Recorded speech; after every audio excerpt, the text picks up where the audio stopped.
Começa mais uma edição do JR 15 Minutos, o podcast da Record TV que aprofunda as notícias que mais mexem com a nossa vida.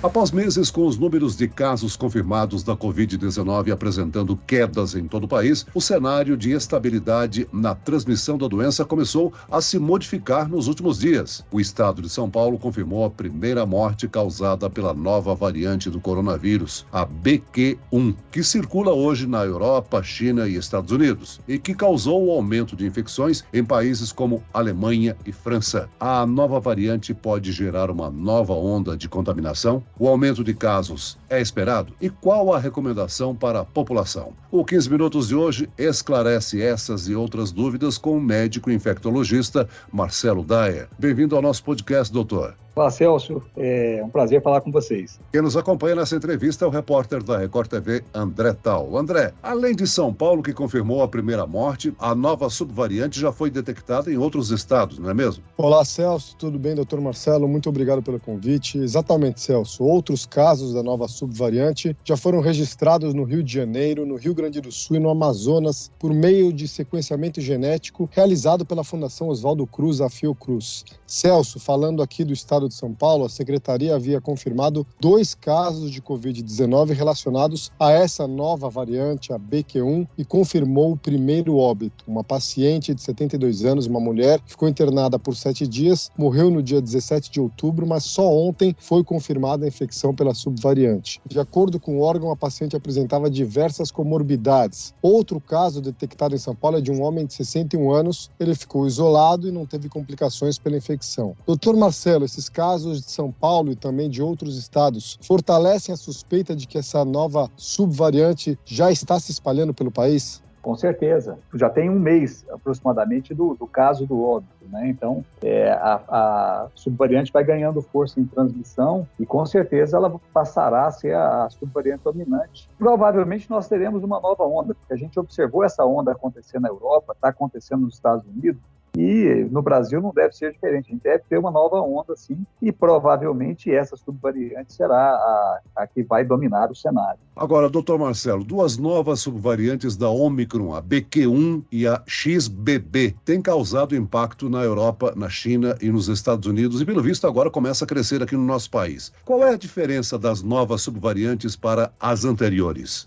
A característica da Covid, com a variante Ômicron e as subvariantes da Ômicron, é a capacidade de transmissão, que é maior, ela infecta com mais facilidade as outras pessoas, mas o que mais chama atenção é a capacidade de evasão de anticorpos. Ou seja, essa subvariante, ela tem uma capacidade de escapar dos anticorpos que já foram produzidos, seja pela doença, seja pela vacina. Então, mesmo vacinado, a pessoa ainda se infecta e ainda tem sintomas da doença. Vale a pena a gente lembrar também que uma característica num cenário de pessoas altamente vacinadas, como é o nosso, e a gente observa o que aconteceu na França, que o cenário era parecido, não houve um aumento tão importante de internações e de óbito. Houve um boom de diagnóstico, um aumento do número de casos, mas não se observou esse mesmo percentual em termos de internações e de óbito.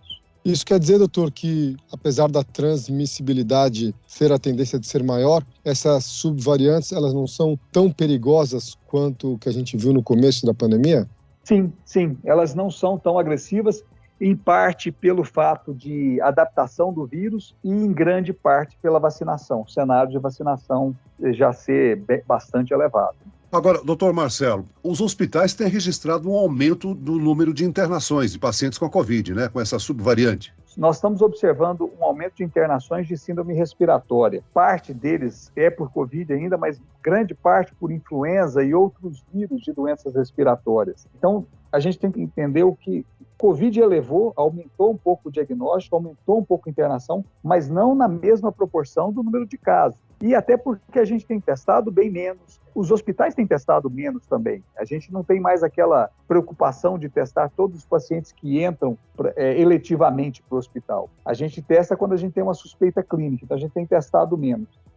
mas proporcionalmente o que tem elevado são síndromes respiratórias, síndrome respiratória aguda grave, que aí pode ser Covid e também pode ser influenza. O senhor está falando em testagem. A ampliação de testagem da Covid-19, ela pode descobrir se a variante BQ1 já está causando transmissões localmente? Sim. Se a gente ampliar a testagem e sequenciamento, se a gente voltar a fazer isso com uma rotina maior, e eu acho que isso é muito importante para que a gente entenda o cenário epidemiológico, se ela já está dominante ou não. Doutor, depois de quase 3 anos de pandemia, a maioria das pessoas já não quer usar máscara, já não quer ter mais restrições, quer poder se aglomerar, participar de festas, tudo. Muda o cenário de novo? A gente pode imaginar restrições, a maior necessidade de uso de máscara. O que vai acontecer na opinião do senhor? Eu acho pouco provável que isso volte a acontecer, que essas restrições todas voltem a existir.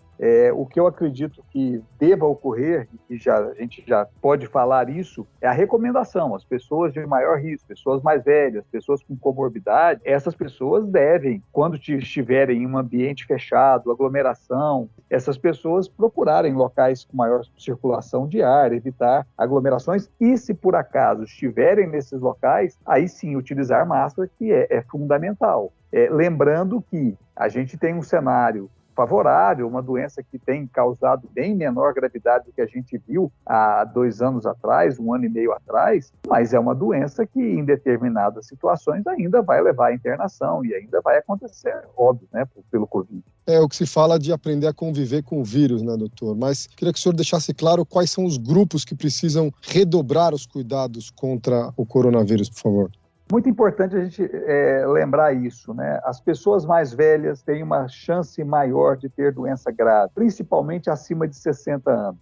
Já tem vários dados sobre isso. As pessoas acima de 60 anos, o risco de gravidade é maior e acima de 80 anos é maior ainda. As pessoas com comorbidade, então pessoas com problemas cardíacos, pacientes diabéticos, pacientes obesos, pacientes com hipertensão mais severa, esses pacientes são pacientes também de risco, que têm uma chance maior de ter uma doença grave. Então, essas pessoas, elas devem redobrar a atenção e lembrando que a liberação do uso de máscara não significa a proibição do uso de máscara. As pessoas podem e devem usar quando estiverem em ambiente de maior risco. Aí a importância das pessoas terem consciência de também não transmitir o próprio vírus da gripe, né, doutor? É o que a gente estava conversando. A gente está tendo um aumento de internações e não só por Covid, por síndrome respiratória. E vale a pena a gente lembrar, Celso, isso é importante. Os outros vírus respiratórios também causam doença grave. Influenza também leva à internação e leva a óbito. E nós tivemos uma campanha de vacinação contra a influenza de 2022 e a cobertura vacinal ficou muito baixa. Então,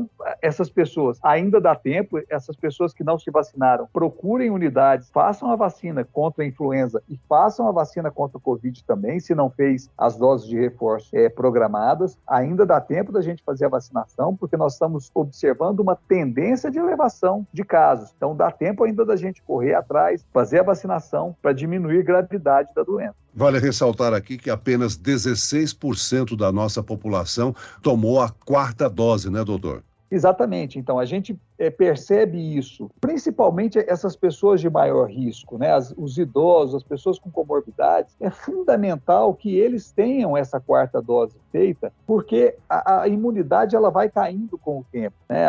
O idoso, a resposta de anticorpos, ela já é reduzida e ao longo do tempo esses anticorpos diminuem. Então é importante que eles tenham anticorpos bastante robustos, né? Com uma produção bem intensa. E a dose de reforço serve para isso. Uma outra coisa importante que vale a pena a gente lembrar é que nós já temos vacinas novas na Europa e nos Estados Unidos e o governo federal não comprou vacina nova. A gente precisava que essas vacinas bivalentes chegassem aqui também. Isso também traria conforto, traria mais segurança para a população. Uma vacina atualizada, uma vacina que contempla a cepa anterior, mas já contempla a subvariante Ômicron, trazendo maior proteção para a população. Isso que eu ia perguntar para o senhor, doutor, porque ela contempla já essa subvariante, as vacinas que a gente recebe no Brasil, ela é efetiva para essa subvariante da Ômicron? E outra pergunta, a gente pode imaginar então que todos vamos precisar de 5ª dose, 6ª dose?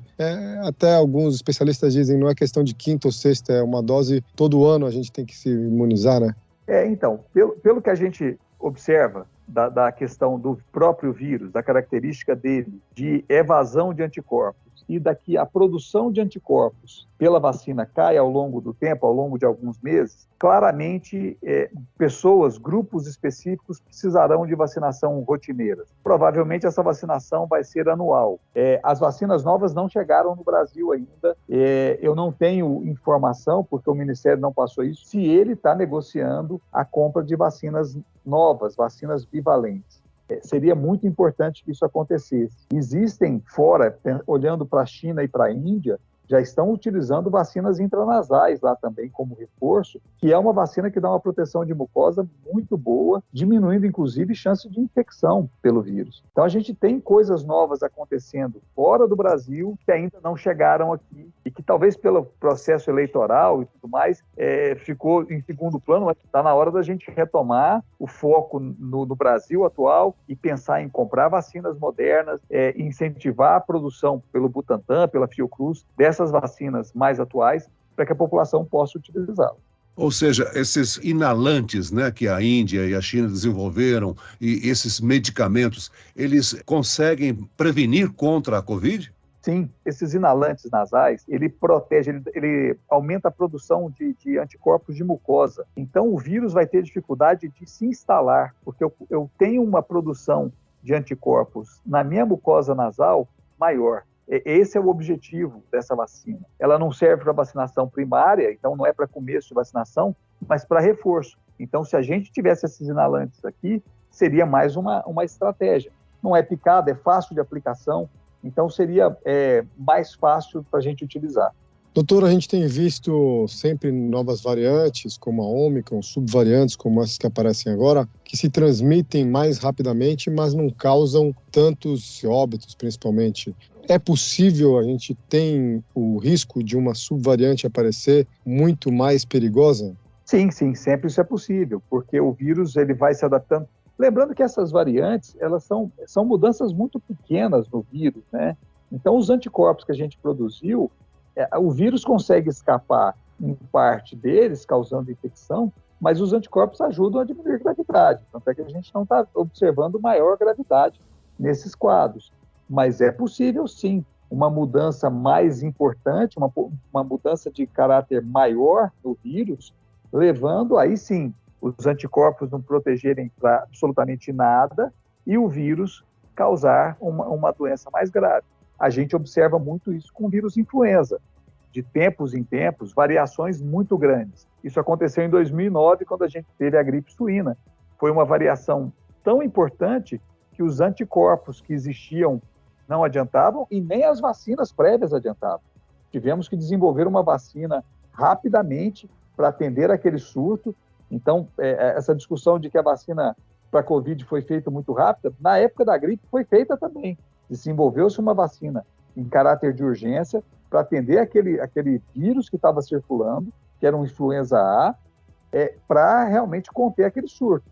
Então, o vírus da Covid pode acontecer isso também. Ele pode ter uma variação muito grande e aí sim conseguir fugir de todos os anticorpos produzidos pela vacina e até mesmo pela doença.